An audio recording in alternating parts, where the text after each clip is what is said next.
Women have been kicking serious arse on screen for decades. There are so many badass ladies out there that it's hard to squish them all into one short guide. There's Star Wars Princess Leia, Battlestar Galactica's Laura Roslin and Kara Starbuck Thrace, and Ghost in the Shell's Major Motoko Kusanagi, but these are just some of my faves. I'm Wee Claire, and this is my wee guide to the badass women of sci-fi. Star Trek's Lieutenant Nyoto Uhura is one of the most important women of this list. Star Trek creator Gene Roddenberry's diverse vision of the future was an important thread throughout the series, and it still is today. There was TV's first interracial kiss between Uhura and Kirk, the fact that she never needed saving, and in one episode of the original series she even has her memory wiped and relearns up to college level by the very end.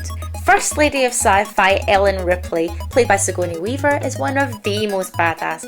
She's one of the greatest sci-fi heroines of all time, handy with a flamethrower, single-handedly took down a Xenomorph Queen with a power loader, never bowed down to the corporation, sacrificing her own life at the end of Alien 3, and we got to see her maternal side with Newt. Get away from her, you bitch! Linda Hamilton plays Sarah Connor in Terminator and Terminator 2 Judgment Day.